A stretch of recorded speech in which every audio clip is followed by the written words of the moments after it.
Les forces de l'ordre sont aujourd'hui confrontées à une violence qui est inégalée dans l'histoire contemporaine. On l'a vu au moment des manifestations contre la loi travail, on l'a vu à la fin des manifestations de Nuit debout, je ne vous parle même pas des attaques terroristes, et on le voit depuis 10 jours dans les banlieues. Donc très clairement, cette exposition à l'hyperviolence appelle un cadre juridique adéquat sur la façon dont les policiers, les gendarmes, les forces de l'ordre en général peuvent riposter. Aujourd'hui, ce droit de riposte, il est le même pour les forces de l'ordre que pour les simples citoyens. Ça n'a tout simplement pas de sens et très souvent, il y a une confusion avec une inhibition chez les policiers et les gendarmes quand ils sont confrontés à une action violente, parce qu'ils ne savent pas exactement jusqu'où ils peuvent aller, et ils ont peur, si jamais ils utilisent leur arme, d'être lâchés, et par leur hiérarchie, et par l'institution judiciaire.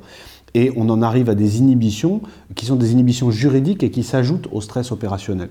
Donc l'avantage du projet de loi, c'est de mettre en place un cadre qui va pas changer grand-chose dans la réalité, dans les conséquences, mais qui va changer, d'une part, la perception plus claire que le fonctionnaire va avoir du cadre légal dans lequel il peut agir, et surtout qui va servir de guide pour la grande faiblesse du maillon en termes d'usage de l'arme par les fonctionnaires, qui est l'institution judiciaire. Pourquoi ? Parce que de très nombreux juges ne connaissent absolument pas les réalités techniques de l'usage des armes. C'est d'ailleurs très intéressant de voir que quand on fait des formations communes ou des stages communs entre les policiers, les gendarmes et les magistrats, la position des magistrats qui participent à ces stages est radicalement différente à la fin du stage par rapport à ce qu'elle est au début. Et donc, on est dans une logique où il faut aider le magistrat à mieux connaître et à mieux comprendre la situation. Donc, très concrètement, le projet de loi prévoit la conduite à tenir dans un cas de figure qui est le cas de figure sur lequel sèchent tous les professionnels, où ils ne savent pas exactement que faire, jusqu'où ils peuvent aller, etc. C'est le cas de figure où des membres de force de l'ordre sont confrontés à un individu qui est armé, mais qui n'est pas immédiatement dangereux, soit pour eux-mêmes, soit pour la population. Jusque-là, c'est qu'est-ce que je fais ? Je tire pas. Bon, et maintenant c'est très clair. Les policiers ont le droit, comme les gendarmes l'avaient jusqu'à maintenant, de procéder à des sommations. Ça a l'air tout bête, mais l'introduction de la notion de sommation dans la loi va permettre de clarifier les choses. La loi dit 2 sommations avant de tirer. En pratique, qu'est-ce qui va se passer ? Première sommation, l'individu va clarifier ses intentions. Soit après la première sommation, il lâche son arme, l'affaire est figée, terminée. Après la première sommation, il lève son arme et il menace les policiers ou la population. Et à ce moment-là, on se retrouve dans le cadre antérieur, il y a une menace immédiate et le policier peut tirer.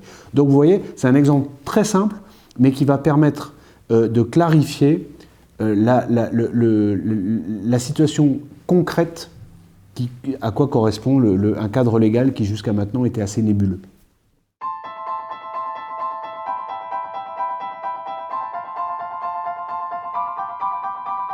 Le homejacking, c'est vraiment l'horreur absolue. Il faut bien imaginer ce que c'est.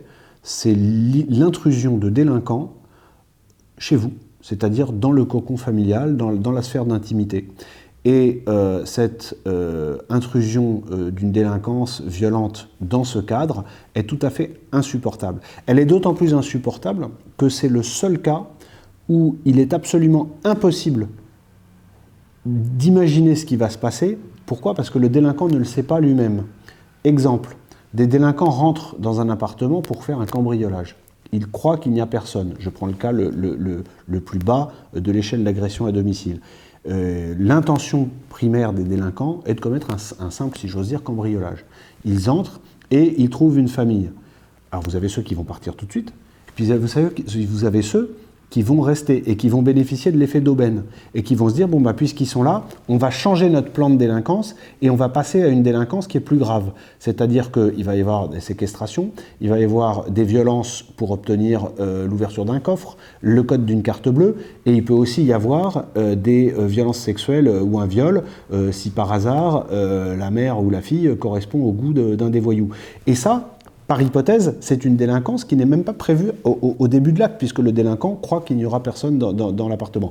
A fortiori, et à l'autre bout du spectre de l'horreur, vous avez les actes qui sont sciemment et de façon préméditée, des actes criminels où les délinquants vont rentrer dans une maison ou dans un appartement en sachant qui y est déjà pour commettre le projet criminel qui est le leur. Dans tous les cas, si on se met à la place de la victime, de la personne qui est chez elle, tranquillement, en train de regarder la télévision, de dîner, de lire, de parler avec sa famille, ou de dormir, on a l'irruption de cette horreur sans savoir ce qui va se passer.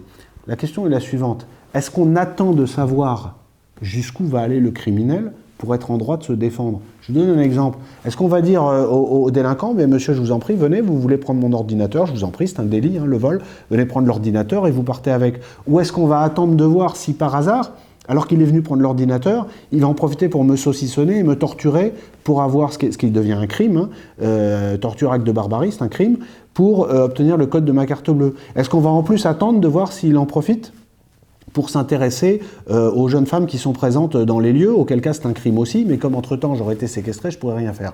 Non, je pense qu'il est absolument indispensable d'autoriser une présomption de légitime défense dans les lieux habités, en apportant une précision importante, c'est qu'aujourd'hui, cette présomption, en pratique, elle existe déjà. Simplement, elle est limitée, c'est l'article 122.6 du Code pénal, elle est limitée à la nuit.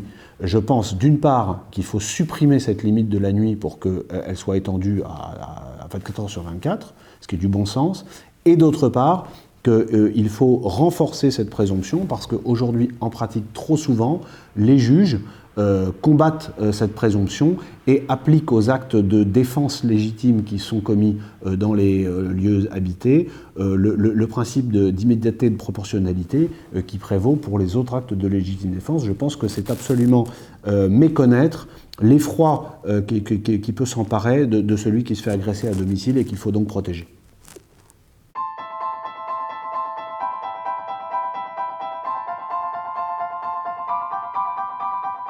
Alors le droit suisse, avec beaucoup de pragmatisme, a introduit dans son champ la notion de très grand stress. C'est-à-dire que les règles de base de la légitime défense sont à peu près les mêmes qu'en France, avec l'immédiateté et la proportionnalité. Et cependant, d'une façon assez réaliste, le droit suisse comprend et intègre l'hypothèse que celui qui est agressé ait pu surréagir compte tenu de l'effroi et de l'émotion qu'il a ressenti.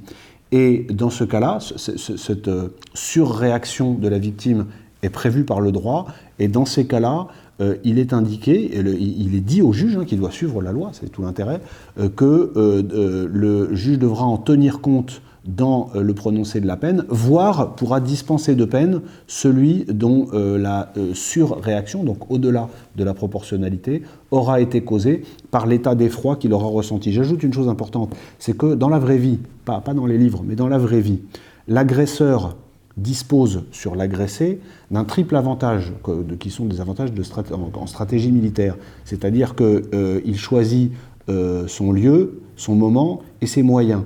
A l'inverse, la victime subit tout ça. C'est-à-dire qu'une victime, c'est quelqu'un qui était en train de vaquer à ses occupations et qui, tout à coup, d'une seconde à l'autre, se trouve exposé à la très grande violence. Donc les gens qui réagissent en choisissant, en ayant le ressort de se défendre, ne le font pas comme des robots en restant avec un calme et un sang-froid absolu pendant toute la durée de cette action, qui est une action dans le cadre de laquelle ils combattent pour leur vie ou pour celle de leurs proches ou pour celle d'un tiers.